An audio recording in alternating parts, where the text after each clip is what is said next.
I don't know what was going on. Yeah.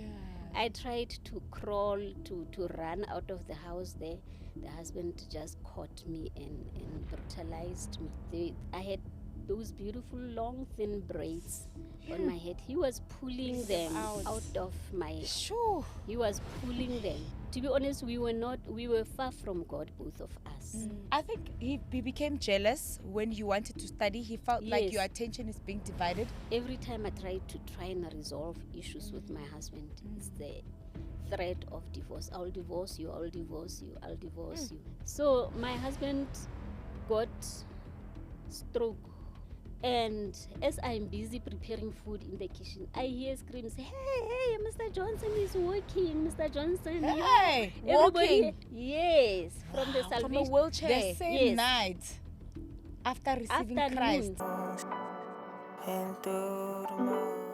Hola, Ascent fam, and welcome to another episode of I've Been Through the Most podcast. This is a podcast that allows you to hear authentic stories from our guests.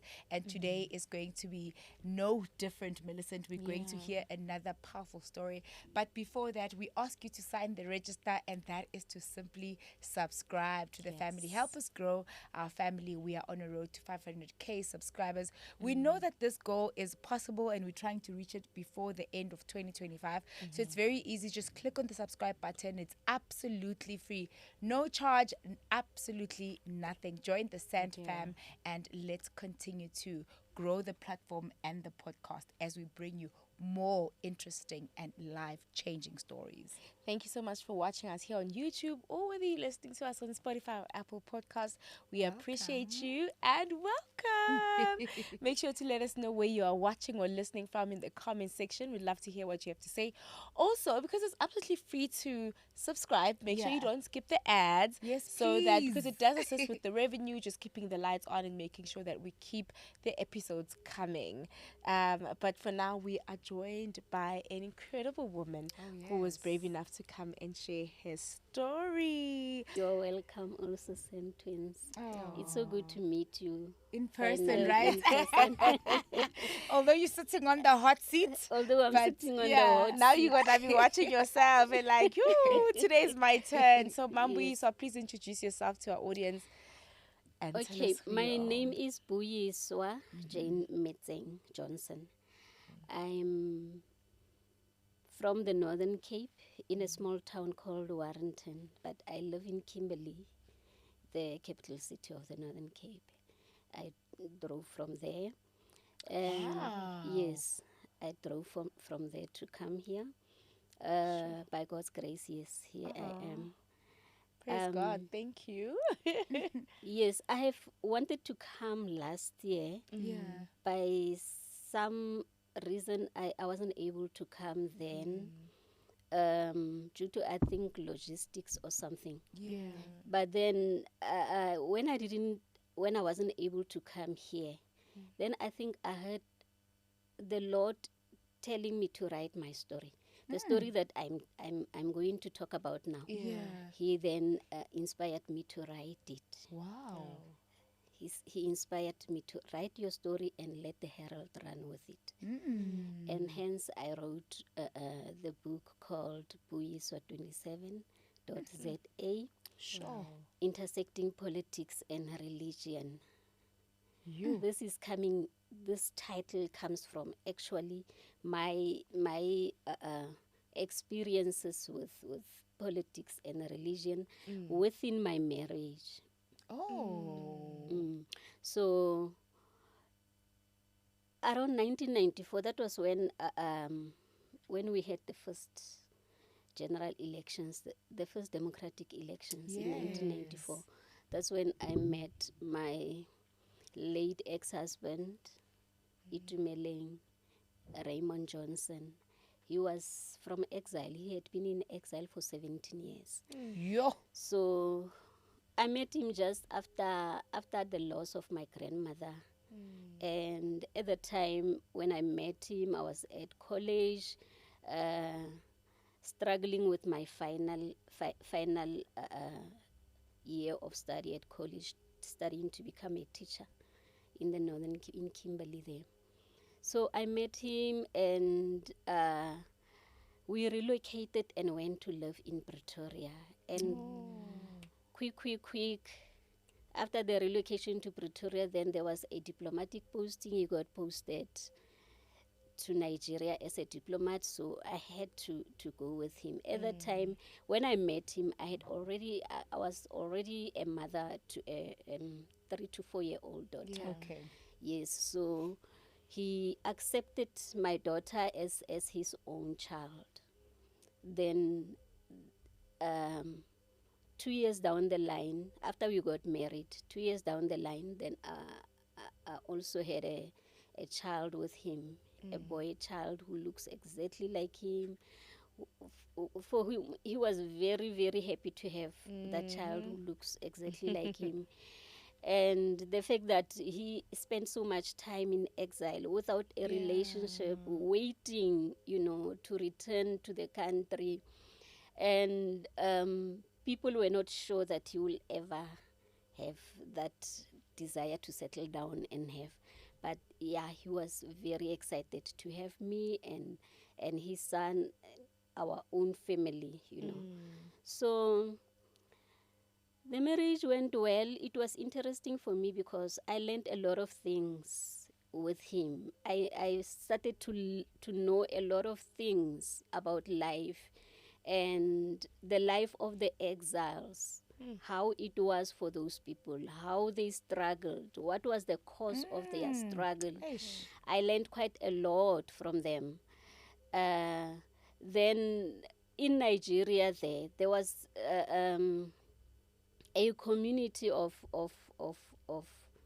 South Africans, diplomatic community of South Africans there. So we were mingling together, living together, partying together, functioning together with them. But then I was bothered because it seemed as if my life is stagnant. Yeah, I was stagnant. I had to, when we left there, I had to drop my studies, out of my studies. And I dropped out of my studies thinking that when we are in Pretoria, I will complete that final year. But I didn't get to complete it because now the diplomatic posting came so quick, And then, but then I felt that I was only left with a few modules in my final year. I want to complete this thing. It bothers me that I'm sitting, I have so much time in my hands there and I'm doing nothing. And we are just a new country, just found freedom. And everybody is looking for somewhere to put their foot, a space to occupy career-wise and all that, to exercise our freedom. And I'm sitting there and I'm not exercising my freedom. I'm only supporting my husband. But then I thought, let me see if I can register while I'm there. Either through UNISA or something, somehow that something that will enable me to complete my studies. So I tried to, because we didn't have a phone in the house in Nigeria at that time. It was 1996, 1997, those years. We didn't have a phone in the house. So I'm going to his office now. I'm trying to call home, ask my sister to collect my academic record. Yes. Bring my academic record, see what I can do with it while that side. I don't know what happened, what something bothered my husband at that time, because even at the office when I tried to go and make that call, it was as if he told the lady who was at the reception to not allow me in. I don't know what was going in. I was used to going to the office to make calls whenever I want to call home. But this time around, there was just this funny atmosphere that wasn't nice.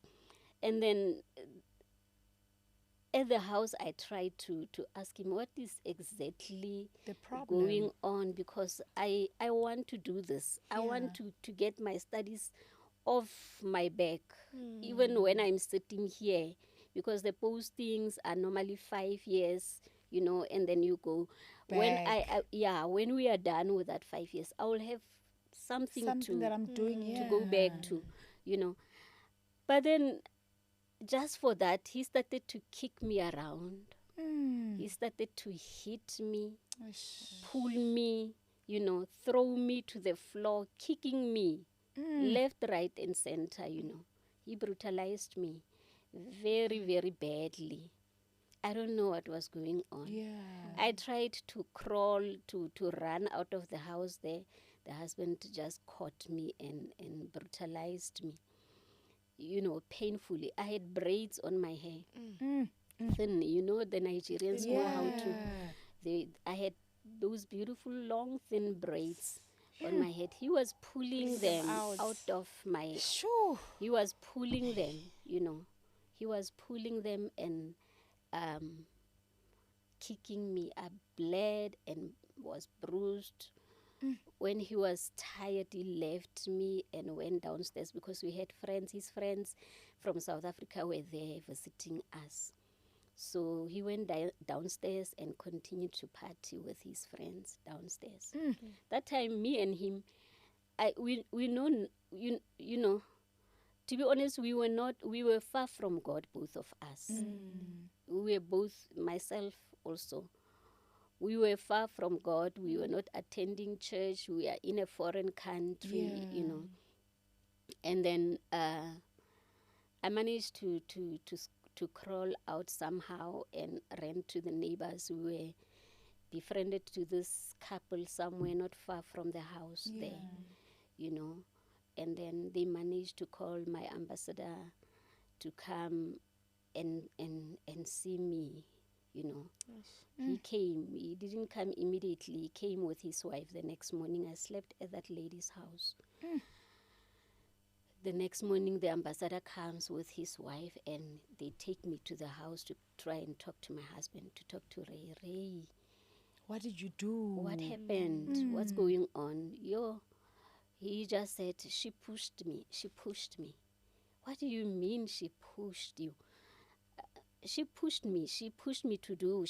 I only did what she asked for.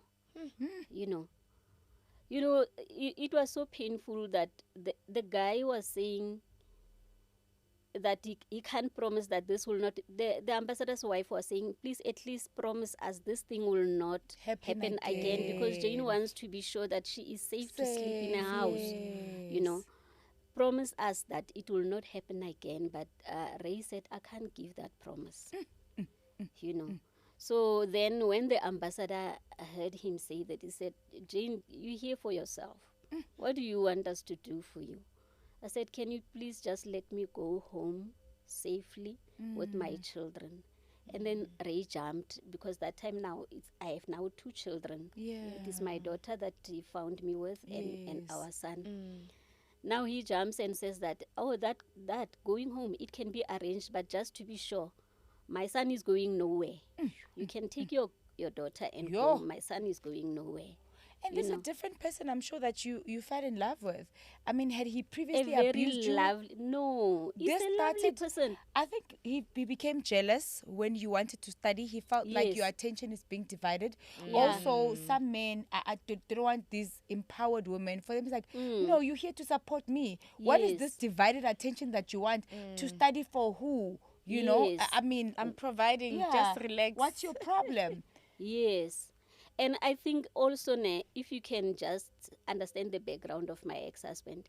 My ex-husband was not, he was from, a liberation movement that is, that is very, I don't know. Male-dominated. Yeah, and their views, that Africanism view of theirs. So he viewed punishment. me. Yeah, he saw me as somebody who is like, because I wasn't from exile like most of his friends. My mindset is not like theirs. So he feels like I'm indoctrinated by the system of the white man. So that aggravated him. Yes. So this went very deep for him, I guess. Very deep. So he became someone, I guess, that he probably didn't want to be that person, but you saw a different side of him. to everyone, he was nice. He was a very nice person, very generous, giving. He was generous to people. He loved people. He did things for people.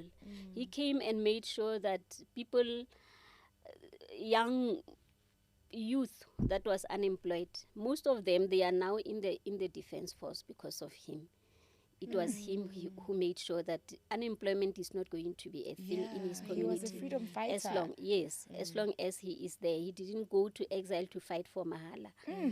You know. So that was a nice thing coming from him. But when it comes to me, the same that he had for others, I didn't experience that from him. So you left see. now, that opportunity came for you to go back, and you did? So he told me to leave. I left. I left with my daughter. It was December, I think at that time. I left with my daughter, and I think 2 weeks before Christmas, I was there. I was at home.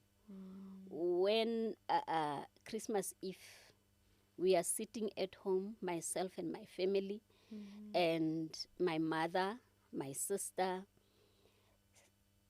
Ning Ning, I hear a phone ringing. It was him now calling me at home. You know, hi ma'am, how are you? I said, no, I'm okay, Ray. How are you? No, not so well. Your son is looking for you here. Now, the son that he said, I must live with him. Yeah. Your son is looking for you. I wondered, what do you mean my son is looking for me here? You know, he says, no, there has been an accident. The child was hit. We had a driver that drives him around. So the driver apparently was reversing the car. My son, he was under 2 years old at that time, 1 year and 10 months or so. When he heard the car, the ignition of the car, he ran out thinking that he was looking for me. Apparently the child was missing me. For the 2 weeks, he was looking for me. I was nowhere to be found. And when he heard the car starting, he ran thinking my mom, only to be hit because the driver didn't see him. You know, it's Christmas Eve, and I'm still aching myself from what I suffered. Then those bruises from the beatings, and now I receive a call about my son's car accident. That was really, really, really. I have been challenged in a major way. Challenged in a major way, you know.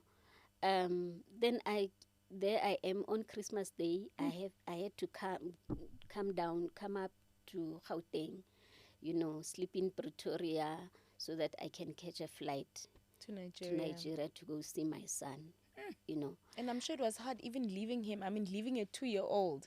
It wasn't easy. Sure. It wasn't easy. It was painful. It was painful, you know. It was really, really painful. And my family also was like, what's going on? Where is the child? Said, no, Ray said, I must leave him. No, how can you leave a small child? How can a man look after a baby like that? And he has to go to work, he himself. I said, no, he thinks the nanny will be able to care for him. Unfortunately, it happened like that.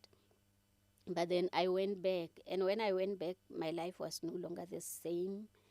Every time I tried to and resolve issues with my husband, it's the threat of divorce. I'll divorce you, I'll divorce you, I'll divorce you, you know. So wait, now when you went back to Nigeria, where was the other child? Back in South Africa? He was back in South Africa, but I later on I wanted her also to come. Yes. So we arranged for her to come as well, you know. Although my sister was not very happy with that, at home they thought maybe just go with Ray and your son and leave the daughter at home so that she can at least have stability. But I also felt I can't be as a mom. You want to raise your kids together. Yes. You know, it's like that. I capture these things in this book. If you read my book, you'll hear the story much better than I tell it. And then because of being tired of being told I will divorce you, every time I try to resolve issues, I will divorce you. I was pushed to go and divorce him myself. And before the divorce, I was already like suffering from depression. Like we came home at some point, and we were supposed to now fly back to Nigeria. And as I was packing, I just felt weak. I couldn't, I was feeling weak, dizzy, weak, like I can't even move. You couldn't My body push was, yourself I beyond. couldn't, yes. Yeah, you were empty. Yes. Yeah, you You couldn't know. give more You know. towards, yeah. So I decided to consult. I think, I don't remember which hospital was that, somewhere in Pretoria. I thought, let me just go to casualty and let them check me so that at least I carry some medication with me With to you. travel with. But when they saw me, they said, no, man, no, we are not going to be able to allow you to go any further. You need to be admitted and checked. You need to be checked by a psychiatrist, because physically there's nothing wrong with you. Your sugar levels, your blood pressure, everything is okay, but the way you are, Ooh. they couldn't. It says, I can't make it. The doctor was saying, I can't make a diagnosis. You need to see a psychiatrist. Because they could tell you're not okay. Yes, and the psychiatrist decided to book me in, and they informed Ray that I'm booked in, and So you're diagnosed with depression. yes, I was diagnosed with depression. I was booked in. I was admitted for 2 weeks. I was on antidepressants, and that is when, from there on, I no longer went to Nigeria with him. I was now off. I was now no longer a diplomat, so to say. So I spent that 2 weeks in hospital. After that 2 weeks, now I moved into the flat with both my children. I placed the little one in the crèche. I placed the elder one, Omutuna, in the primary school. And then I thought, now is my chance to follow up on my own education. And I went to SACTE. I enrolled at SACTE. I got my academic record from Kimberley. And the remaining modules, I registered, I studied, and I passed. I obtained my qualification, went back home, and graduated. Congratulations. Thank you, thanks. Yeah, so but then I have no marriage because I have been threatened with divorce for, and I'm living with a man who, I'm depressed because of the situation in our house, but he does not feel part of that. He feels it's not his business, So I had no choice but to end up divorcing him. You see how I was pushed into the divorce. Yeah. And at that time, I know nothing about God. I know nothing about what stands in the scriptures concerning the divorce, only to find out later that that is a grievous sin. God hates it. He speaks I made notes here, in Malachi. God speaks about how he hates divorce, and a man who divorces his wife covers his garment with violence. This was really befitting. When this came to me, this word came to me, because after I divorced him, I now followed the faith. I decided to go back to church and look for God, to look, At that time, I still didn't know much about salvation. I didn't know a lot about spiritual matters of life. I only knew, because I'm originally from Anglican. I'm born into the Anglican church. So I went back to church at the Anglican. And I spoke to our priest at the Anglican. I said, Father Ellen, I am struggling, divorced, unemployed, sitting in a flat, no money to pay rent. Please pray for me that there can be an opening for a job somewhere. But Father Ellen tells me, Jane, I know people. I have a testimony of many people who prayed for work and they got it. Just like that. That's what he didn't pray for me like I asked. He just told me, I have testimonies of people who prayed for work and got it. And then I went back to the flat and I prayed a little prayer. Father, please help me find a job to feed my children, And during the week, I went aboard Pretoria newspaper just to check the classified, the job adverts. And I find a number there on Pretoria News. There is a number where you can call into Jacaranda FM. And there is a lady who will pray for you, whatever that you need to be prayed, to be helped, prayed for. Just call and she will pray. She prayed with me on the line. I don't even remember, but after that prayer, things started to move fast. I started to move, writing letters saying that, I'm now going to start knocking at doors. I'm no longer going to wait for adverts and look for, Post to come yeah, out. Yeah. I'm going to go knocking at doors looking for work now. And then I wrote a letter to a certain minister. Yeah. And the minister responded soon. She responded quick. All this was just coming from prayer. The way that things unfolded for me, Wow. I could just see the footprints of God, fingerprints of God in it all. Because the minister, she responded so quick, and she sent her head of ministry to come and hear my story. The head of ministry told me, no, we actually are working on a project where we are starting a new project, and we want people. Give me your CV, let me see. I gave the CV. The process of recruitment started, and I got employed like soon. Wow. I was employed, and now after a while now no longer in Pretoria, no longer in Northwest, because my work started in Northwest. Now back at home, my cousin's sister started to talk to me a lot about salvation. You must be born. I knew nothing about you must be born again, stuff like that. And then she got me to watch Pastor Chifua Irene's these services. And I saw Pastor Chifua Irene's services, but there isn't a church like that. She only goes around on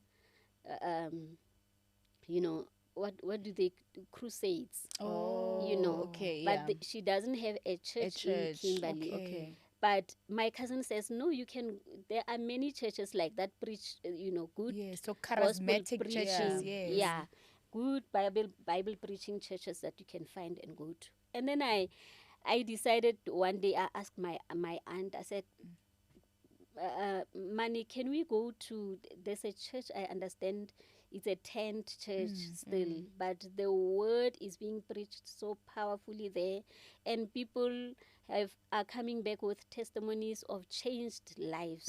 Like you are sitting always here talking about problems all the time, talking about how suffering, how life is stagnant, there's no changes. Let us go to that church. It was a Saturday, and I asked my aunt that we go the next morning, Sunday, and my aunt agreed, only to find that the morning Sunday when we were supposed to go to church, I wake up with my eyes red, sore. I wake up sick.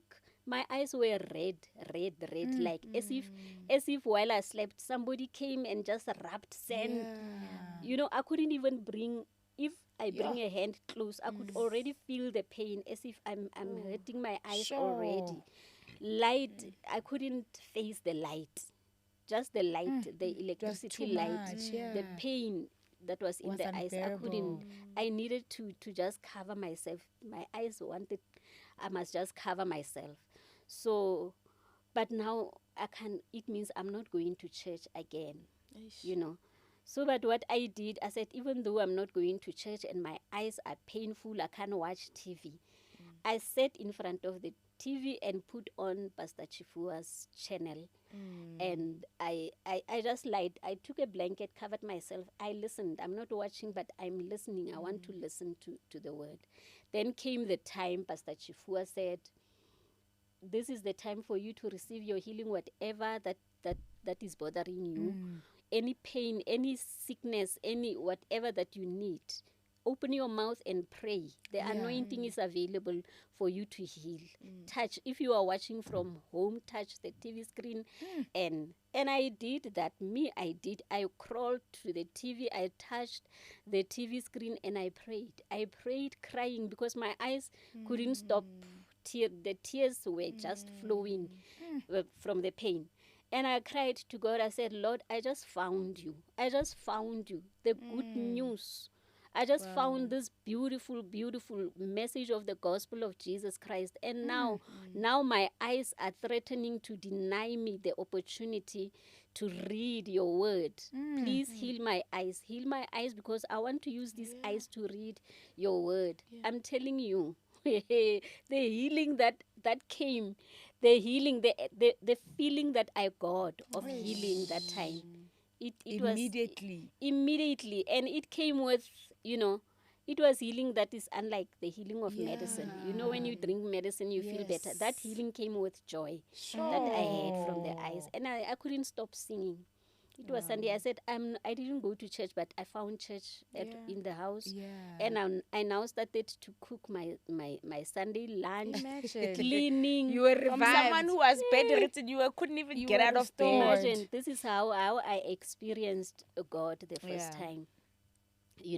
Okay, then my husband, there was a time. It's just so happened that my daughter received a call from a neighbor, my husband's neighbor, because he was now in Pretoria. So we receive a call, hey, Ray is in hospital in ICU, and the hospital staff are looking for the next of kin, family to come because he is at HF. And they want to move him to the military hospital because he carries a military hospital card, so somebody must come and sign. For him, So my husband got stroke. He was attacked by stroke. I don't know, somehow he was attacked by stroke, got hospitalized, and the doctors were telling a story like it's a hopeless situation. It's really, they are not sure that he will recover. If he does, it will be that kind of never situation. be the same again. Yeah.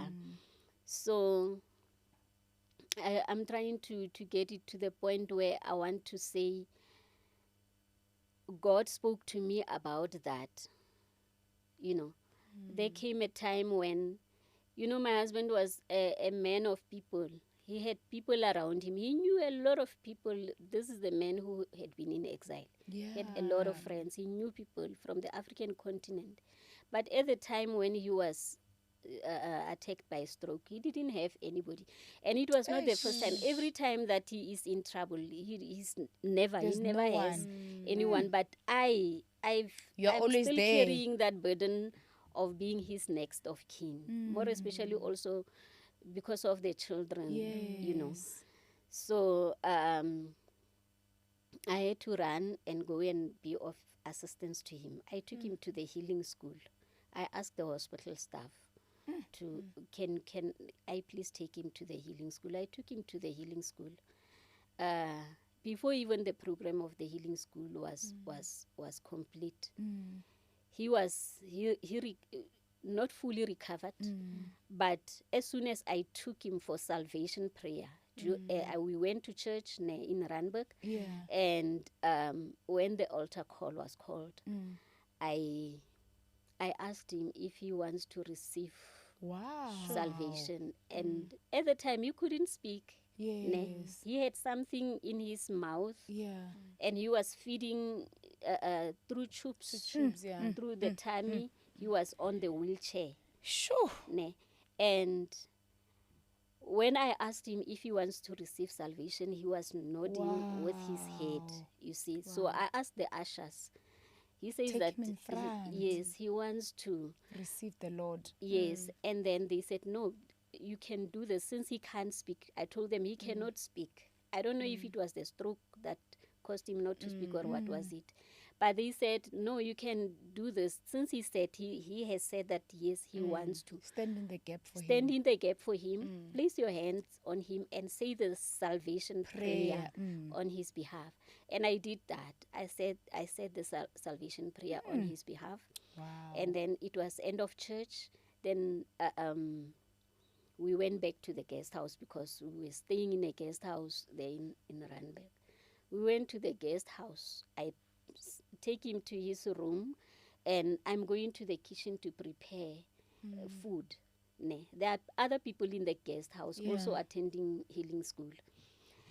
And as I'm busy preparing food in the kitchen, I hear screams, hey, Mr. Johnson is working, Mr. Johnson. Hey, Everybody, walking. Yes, from the From a salvation. wheelchair. The same Yes. night after receiving Afternoon. Christ. Yes, we just came from church. He was coming down from the room, from the bedroom, walking by himself. Usually, he wouldn't even, you have to lift him up. He didn't even have I had balance. two men helping me with him.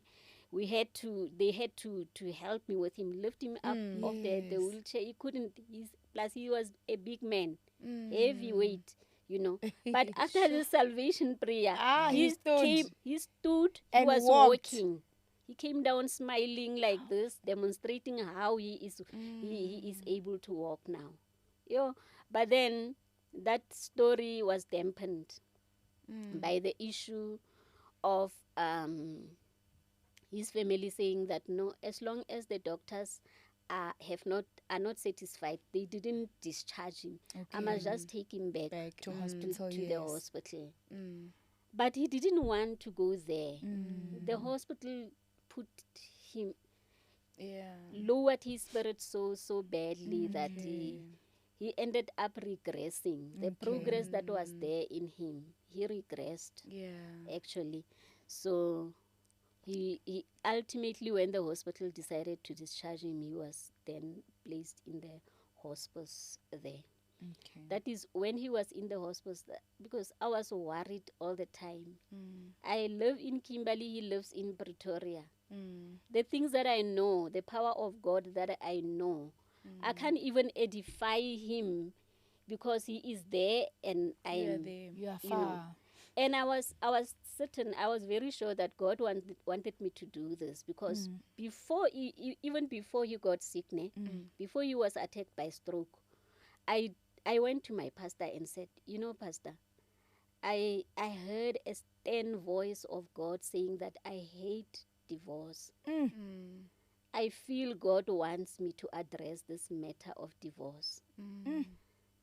But pastor was saying, no, since you found salvation, you knew about the Lord after you were already divorced. So you shouldn't wanted worry. to remarry at the time? Yeah, I wanted You wanted to go back to your marriage? Yes. Yes, Okay. to go back with your husband. Yes, because he was not involved with anybody at that time. Yeah.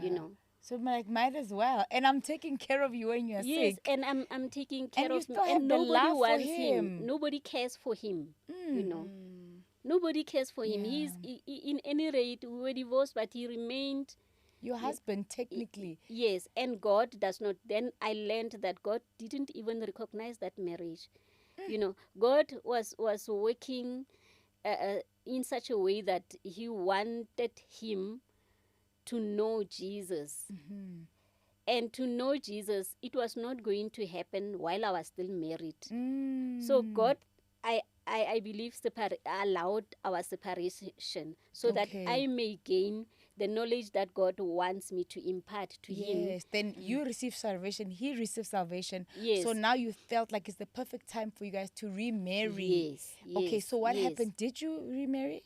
No, unfortunately, when we were supposed to, after I made that move to remarry, only a month later, he passed. Oh. I received the sad news that he passed. And you know what, Ne? So had you told him that you want to remarry him? Yes. And he was happy with that? Agreed.